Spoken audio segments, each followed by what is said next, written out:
I think one of the most irresponsible things a person can do financially is shop with the company that they don't actually own. Think about it.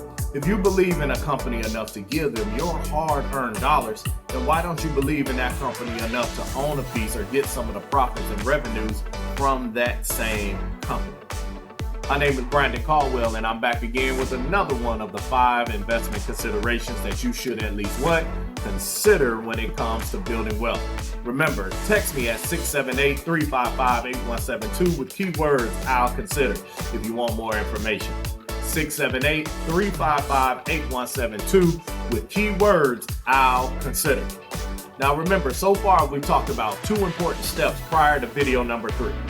1, you got your miniature emergency, $3,000 cash that you can touch in case inconveniences in life that are inevitable in case it happens. Now, you got your 6 months worth of an emergency. If your boss ever trips or your job ever downsizes, then guess what? You can trip yourself right up on out of the company because you have your cash reserves already in place. We also talked about your retirement account. Now remember, these are just tax codes. Whether you use an IRA or 403B or 401k, you got to have something in place so one day you won't have to trade time for dollars. Well, guess what? Today I want to talk to you guys about a very, very important consideration, especially if you're early in the investment game. Now this is real simple. They call it exchange traded funds. Some also know them as mutual funds. Now, why is a mutual fund important? Well, first of all, it has a low learning curve.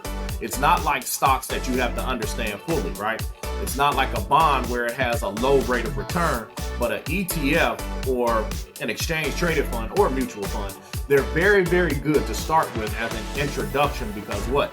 The fees are extremely low, the learning curve is really, really low, and you have different corporations from all over the world that contribute to those funds.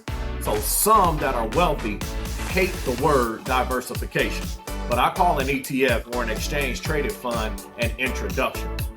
Think about it.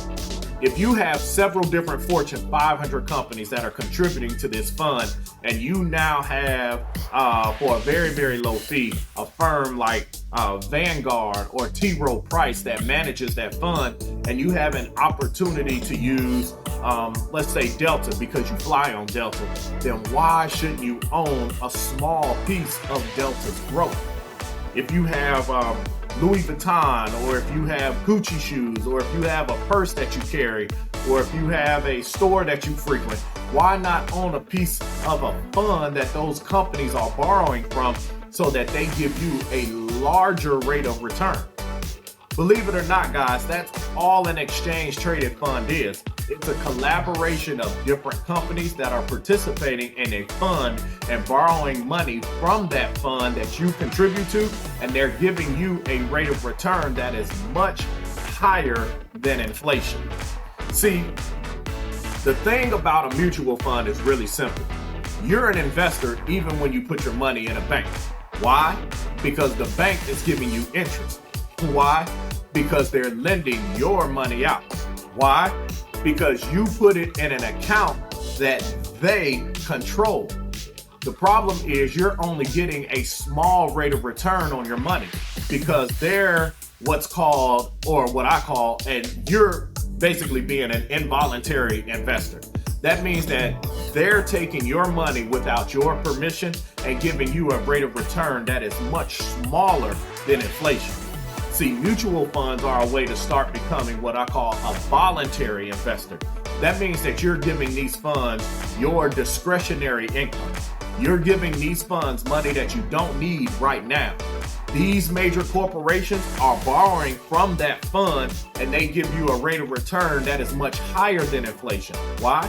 Because you're giving them the money that it takes to help them create cash flow for their day-to-day operations.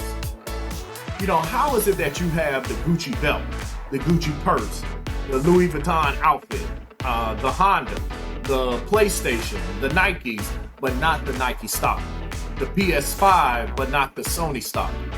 How do you have the belt and the shoes, but not the stock? See, a mutual fund may be considered a weak investment by some arrogant wealthy people, but I call it an introduction to you investing because the fees are low and it does not cost a ton of money to enter the exchange traded fund game. See guys, just one of the 5 things that you should consider on your way to wealth. Text me. I'll consider 678-355-8172 for more information, and continue to videos number 4 and 5 as we ramp up to the number 1 asset that you can build and the number 1 investment that you can make. I'm Brandon Caldwell. I will see you in videos 4 and 5.